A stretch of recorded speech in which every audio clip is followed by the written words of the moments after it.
Who are you? And where are you going? What do you want?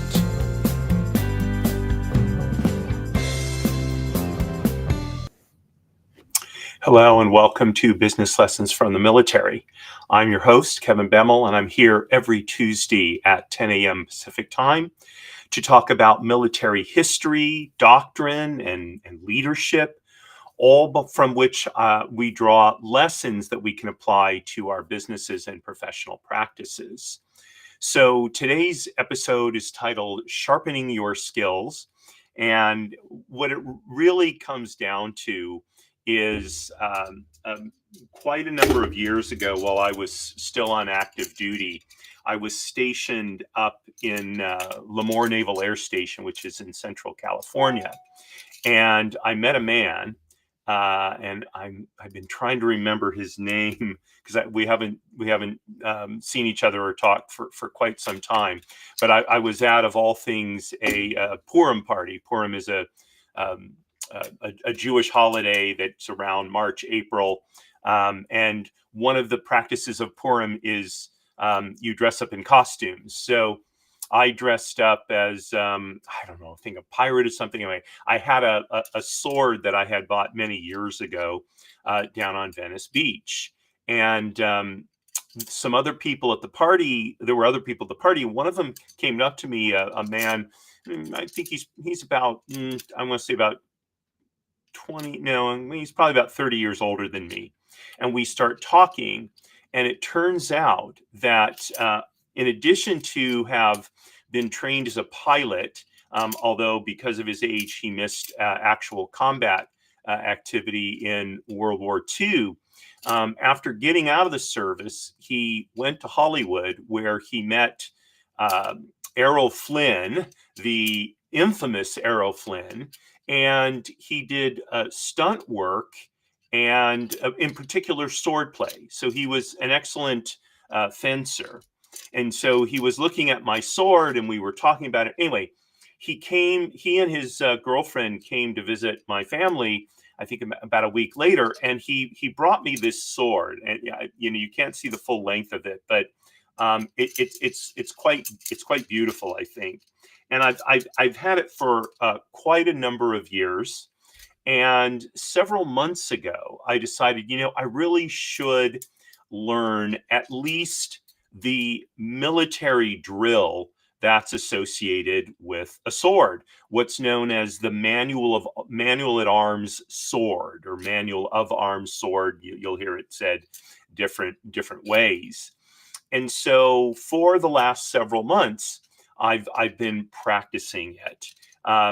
Not long. I practice 4 or 5 times a week, maybe about 5 to 7 minutes, doing the different movements that I downloaded the Marine Corps manual at arms sword manual, and learned from it. And then I watched a video on YouTube that was put together by, I believe, was a Marine Corps captain, if memory serves.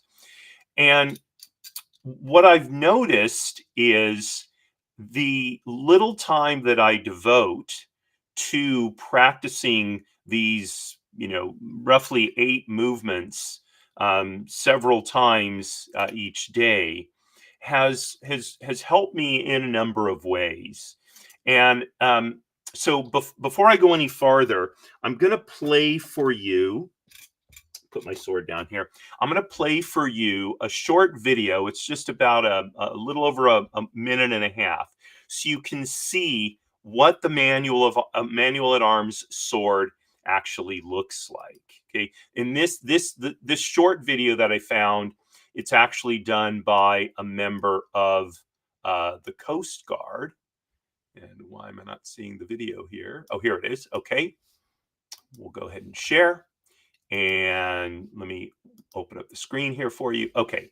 So here we go. Okay. This is the, they call it the sword manual orders. Here you go. Good morning, ladies and gentlemen. In this video, we will demonstrate the sword manual of arms.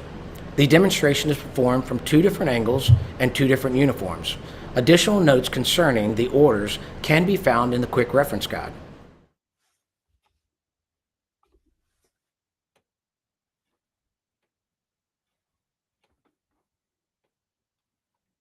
Okay, so now they're going to execute. Draw. Sword.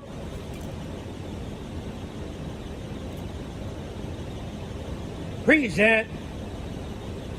Sword.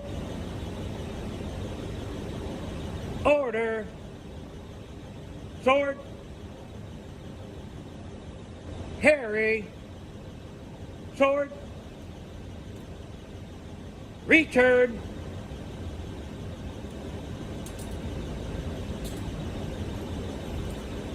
Sword.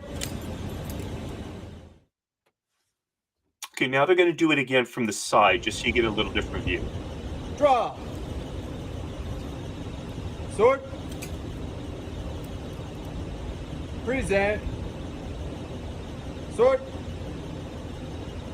Order. Sword. Carry. Sword. Return.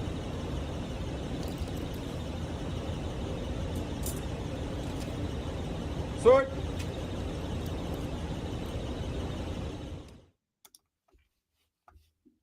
Okay, so you can see what the various movements look like, and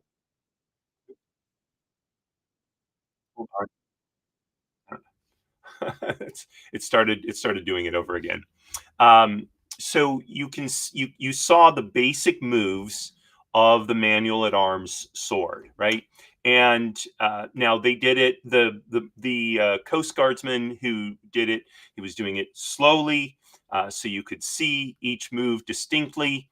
And like I said, I showed you. You saw it from both the front and the side, um, but it was all very precise, very exacting, if that's not the same thing as precise. Okay.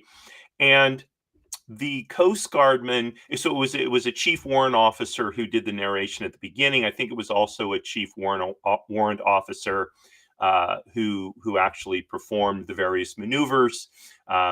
Chief warrant officers are common in the Coast Guard. By the way, the Coast Guard is one of the sea services, as you'll hear in just a moment.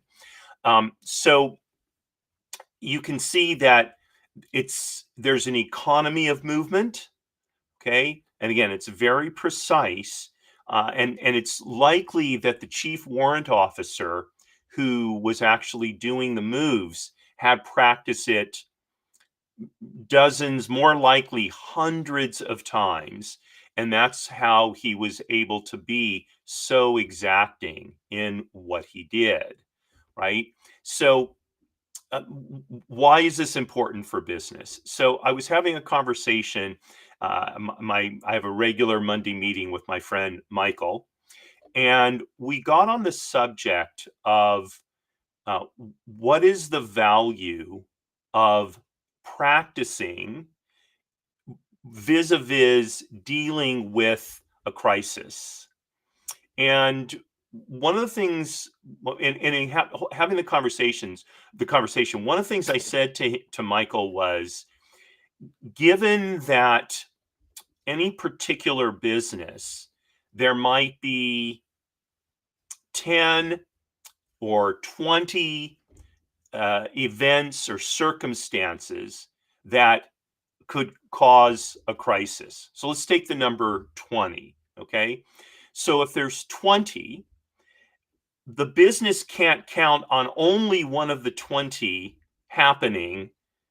It could be two of them will happen, three of them will happen, 5, 10, all 20. Okay. All 20 may not be very likely, but it could happen. And the other thing that the business can't count on is crisis number 1 going to hit first, followed by 2, followed by 3, or is 11 going to hit first, followed by 4, followed by 17, right? So, although there may be 20 potential crises that can hit a business and materially negatively impact its ability to operate, because they can happen in groups, and because the sequence of the events will could be essentially at random, okay, the number of permutations out of 20 becomes very large very quickly, right? There's, hundreds, if not thousands, of combinations, as represented by 20 exclamation point, 20 factoid, I think is the term that Michael used for describing how many different combinations. So a company could not possibly, uh, you know, practice how it's going to respond to hundreds or thousands of groups of problems. But what it can do is it can practice responding to problems, and it can practice responding to certain ones, so that the team, the members of the team, leadership, the rank and file, are used to the process of needing to respond to a crisis. I just realized I didn't put my lights on here. Maybe like, why is he so dark? Okay, so therein lies what the sort of core idea as to why training is this type of training is valuable. Okay, so I came up with I think it's 8 sort of aspects, if you will, of why this kind of drilling is valuable for your business. Okay. Now, obviously, you're not going to, literally, drill with a sword, although, you may choose to do that for other reasons, right? Because it's something interesting to do. It's kind of a, cool skill. If you're ever at a costume party and you're wearing a sword, you can show how the sword is handled, that sort of thing. Okay. But in your business, drilling, I would argue, has an important part to play in helping your team be able to not react to a crisis, but respond to a crisis, not panic, not be, caught flat-footed, not knowing what to do. Okay, so number one, mastery of the manual at arms sword first of all requires breaking the skills into sequenced steps. Okay, so if you noticed in the video, the initial command was draw.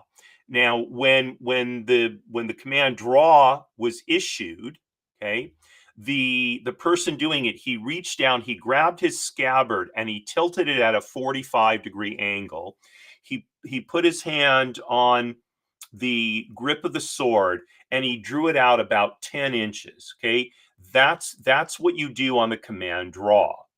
And then on the command sword, he pulled the sword out, he held it out in front of him, and then he brought it down to what's called the carry sword position.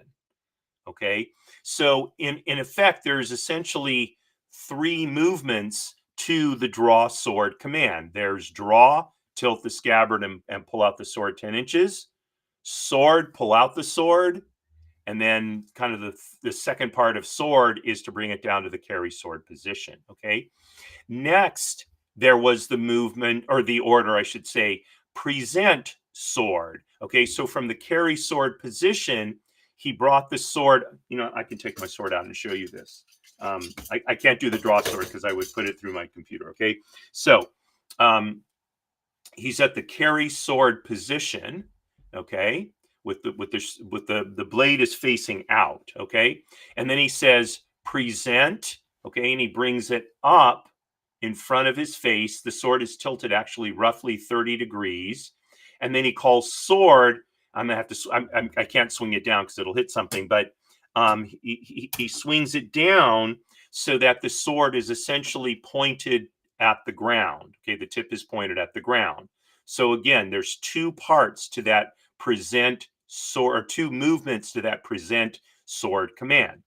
Then the command is given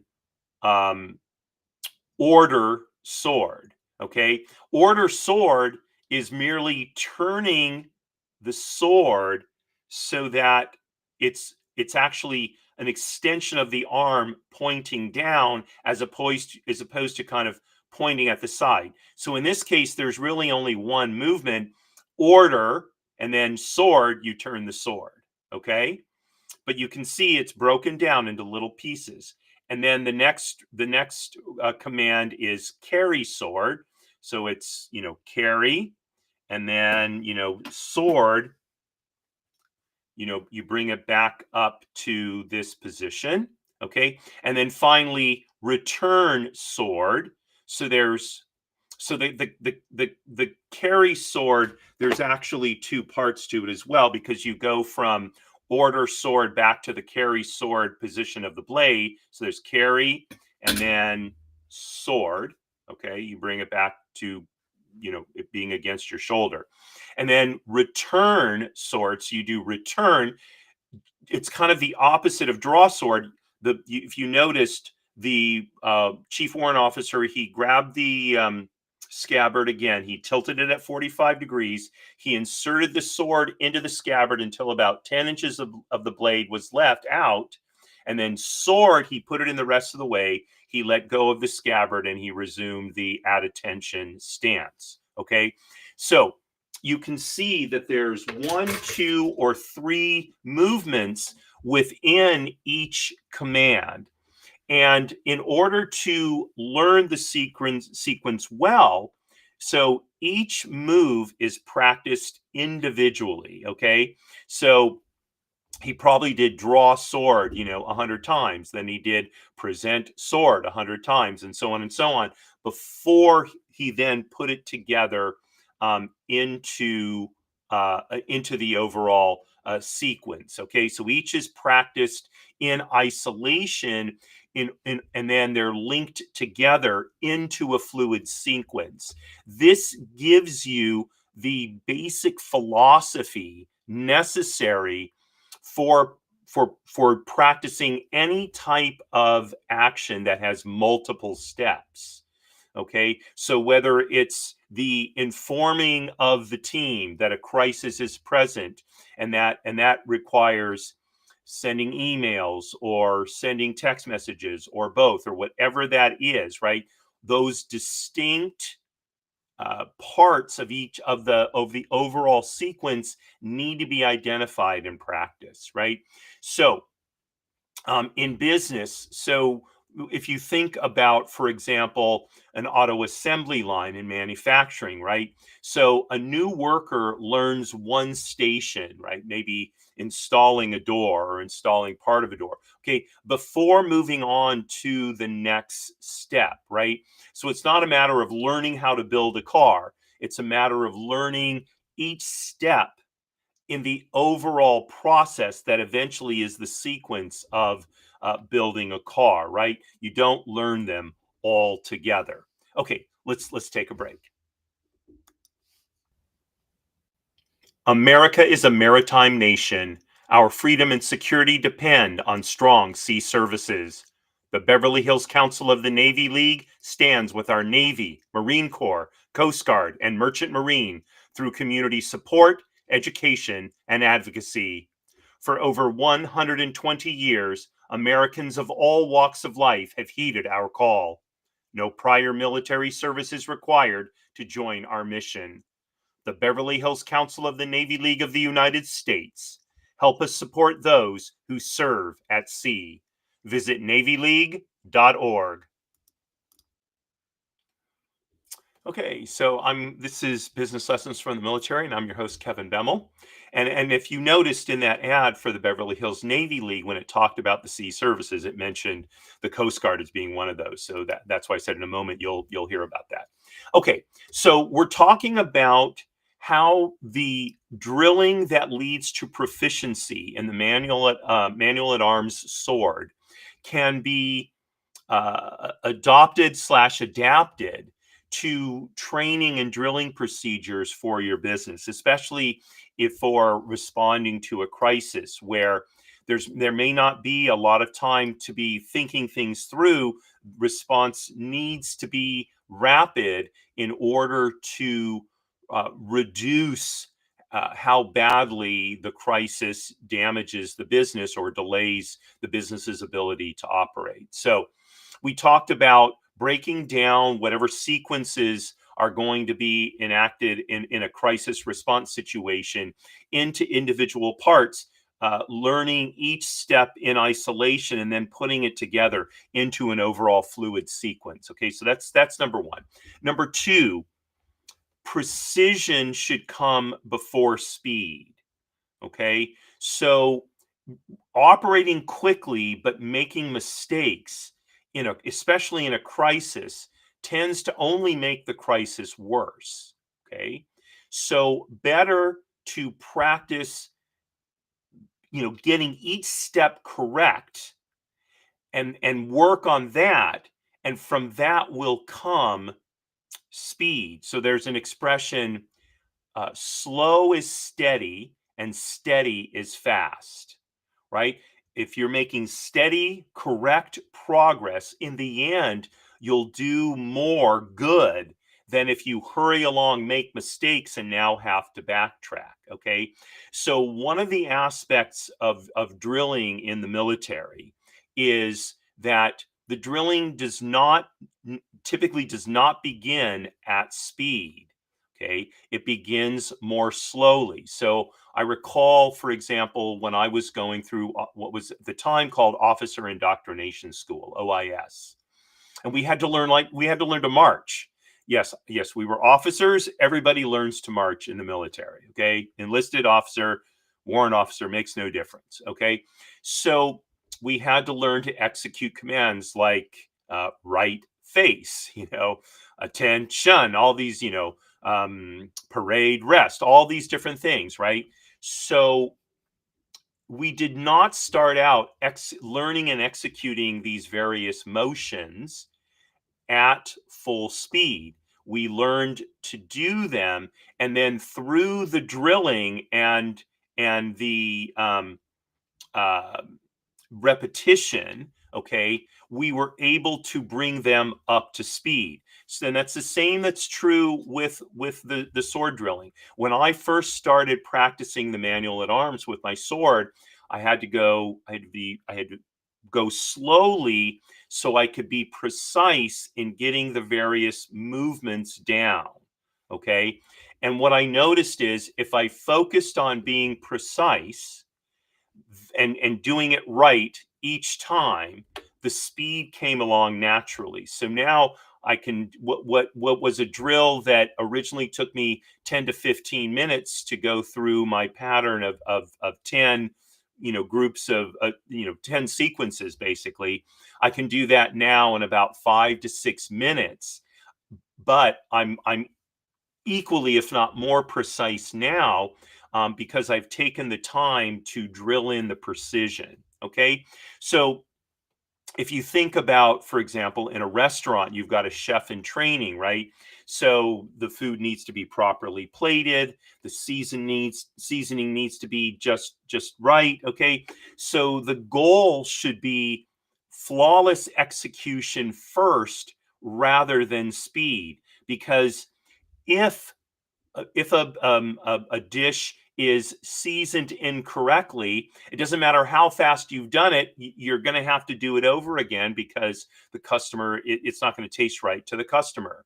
If it's not plated properly and you need to adjust it, well, that may mean now you've got to take a second plate because the first plate is dirty and it doesn't present properly. Okay, so getting precision down in the steps, and restaurants, because they even whether it's a fast food place, whether it's a casual dining, whether it's a higher end restaurant, the presentation of the food matters. Okay, and so gaining precision in doing the various steps that lead to essentially handing the food or placing the food in front of the customer, doing it right the first time, speed will come. Okay, so precision before speed, that's number two. Number three, discipline and repetition create muscle memory. And this is really crucial. So when I mentioned a moment ago that by focusing on precision, what I found was I inevitably became faster and even more precise. The reason is because, okay, I developed muscle memory. So when I first started doing it, the way my hand had to be turned and the way the sword had to be drawn and the feel of it in my hand and the weight of it, etc., all of that felt very strange. Okay, and so to get my hand and my arm, my shoulder to move in the proper way was difficult because I just wasn't used to doing that action. Now, after having practiced the sequence, you know, probably, a couple of thousand times, right? I'm much more proficient in it because the muscles in my arm and shoulder, in fact, in my whole body, they know the drill, right? So there's muscle memory.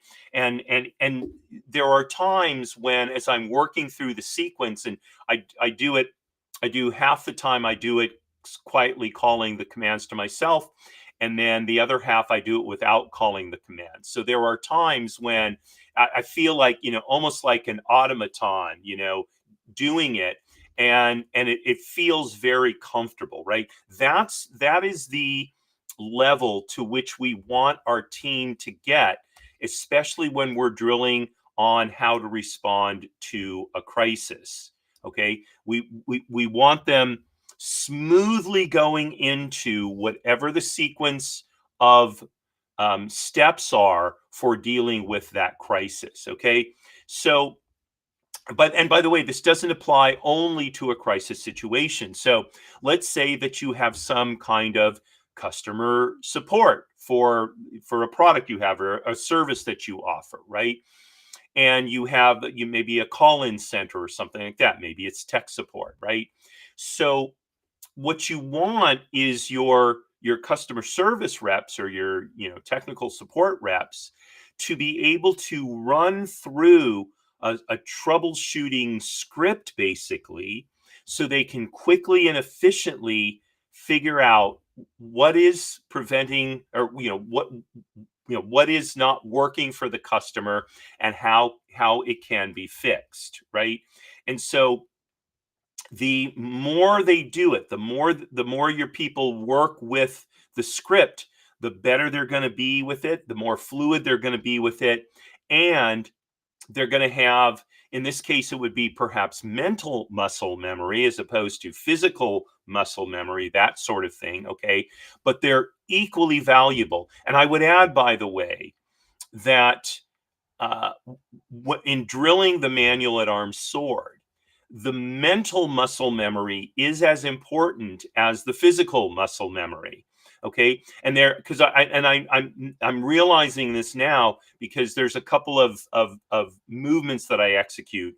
One of them is the present sword movement, and another one is the parade rest movement. Okay, present, parade. They're obviously they're not exactly the same, but they're alliterative. And so what I find is as especially when I'm calling the commands softly to myself, sometimes I'll call the wrong command because they are somewhat similar, right? So I haven't gotten the mental muscle memory as thoroughly as I've gotten the physical muscle memory, which means I need to do more drilling. And so that's one of the things that you can look for when you're training your people is, how well are they able to execute kind of without really having to think about it, or really deeply focus on it. Okay, so discipline and repetition create muscle memory.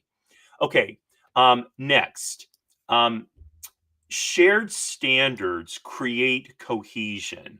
Okay, so if you were to see how anyone handles the manual of sword arms, whether it's a soldier, a Marine, a sailor, a Coast Guardsman, an airman, it doesn't matter.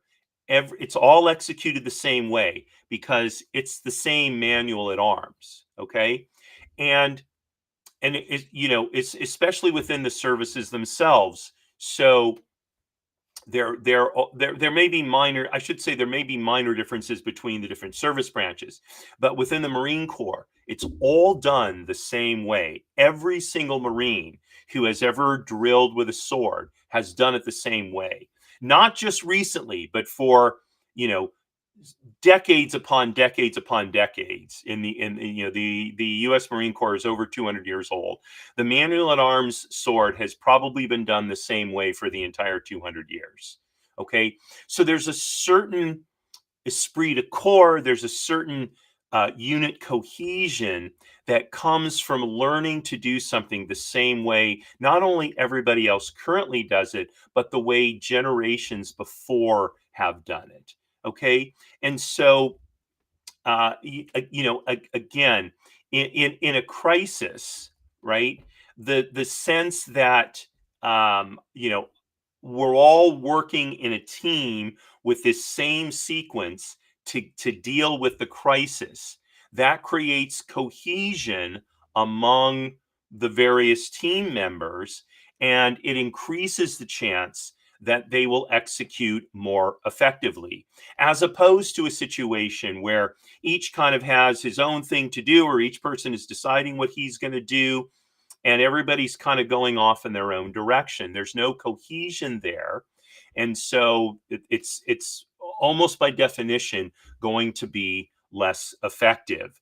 And again, this doesn't only apply in a crisis. So if you think about how a company like Starbucks has trains its baristas to make various drinks, whether it's a latte or an Americano or whatever it is, the steps to making any particular drink are the same in Los Angeles. They're the same in Omaha, Nebraska. They're the same in Hong Kong. They're the same in, I don't know if they have Starbucks in Paris. I assume they do Paris, right? It doesn't matter where the Starbucks location is.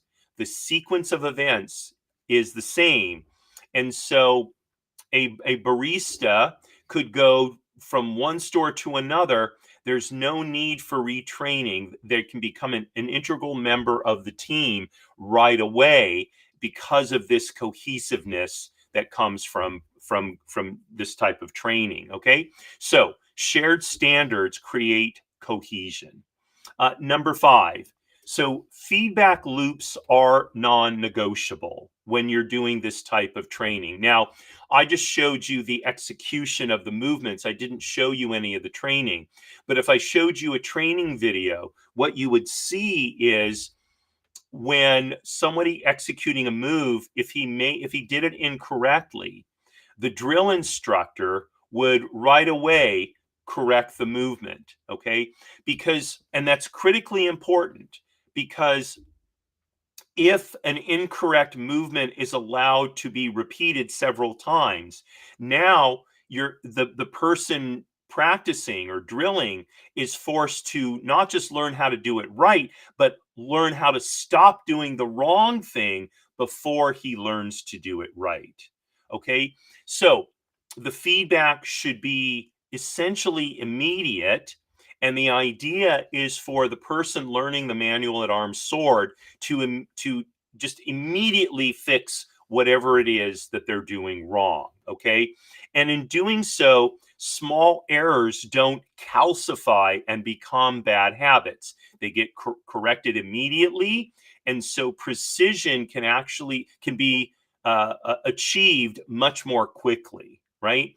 So especially in a crisis, right, where time is of a necessity. It is the crucial factor to getting things back on track, right? We can't afford for small mistakes to set us back.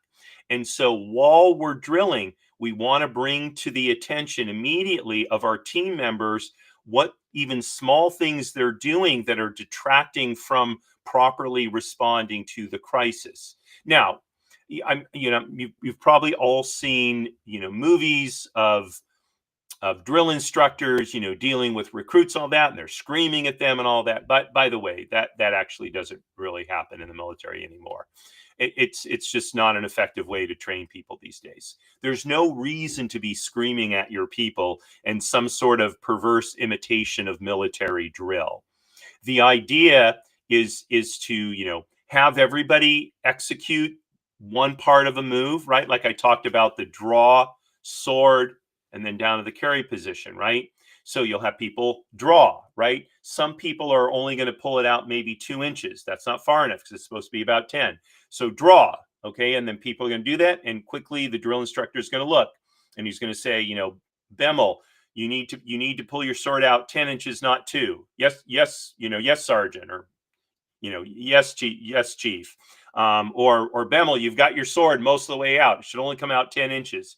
So set it back to 10 inches. Yes, chief, right? Do it all the way. And then, on down the line of people who are learning it. Okay. Now, the fact of the matter is I was a chaplain. I wasn't allowed to learn the manual of sword arms when I was manual of arms sword when I was going through training, but just as for examples purposes. But in any event, correcting those small mistakes on an immediate feedback loop is important. So, think about the front desk at a hotel, right? And the manager is watching during the busy check-in time, and to see if the staff is following protocol properly greeting people as they step up to the desk, doing all the steps to get them checked in, making sure they have everything, whatever the sequence is, right? And the manager is watching this, and he can quietly step behind any particular front desk clerk and say, make sure to greet the guest, or you make sure that you do, this or that, whatever it is. He can just do that quietly, right, to help the person remember and not develop bad habits, right? So that's a non-crisis example of feedback loops are non-negotiable. Okay, next. Mental focus is as important as physical skill. So I mentioned that when I talked about developing muscle memory as well as mental muscle memory, right? So I'm not going to go over what I said there again, but suffice it to say that it's, in any kind of situation where there are physical things that need to be done, okay, the physical aspects of the task or building the sequence does not take precedence over making sure that the mental focus is maintained and the mental muscle memory is developed, okay? And this is important because the sequence may have sort of shifting off points where you come here and you need to quickly make a decision. Am I going to go alternative A or alternative B, right? And so staying focused mentally is important to make sure that the sequence, stays on track in terms of dealing with the crisis or whatever, or even if it's not a crisis, just whatever the regular process is. Okay.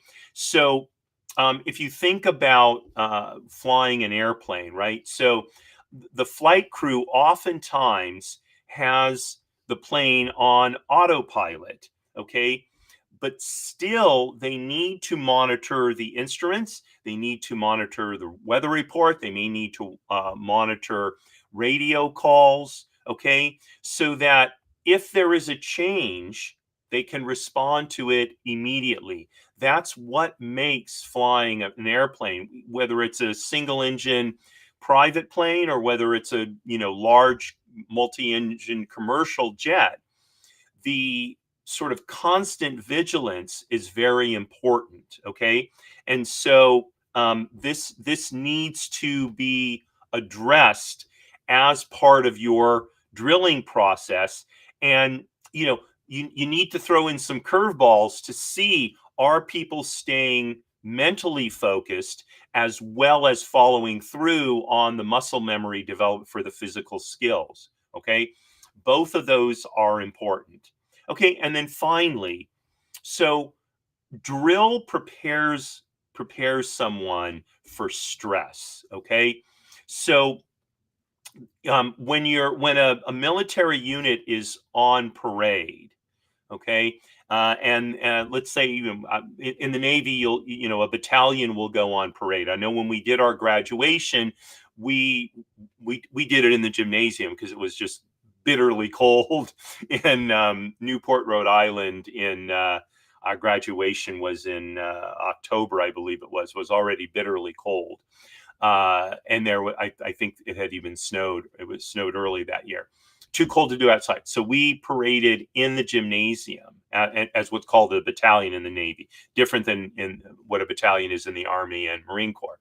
But nonetheless, the officer leading the battalion had to know the manual at arms sword, and that officer was under a tremendous amount of stress to do all the movements correctly, because that officer was not only in front of the officers who ran the school, who were there to observe us as graduates, hand us there were some of us who got awards and such things.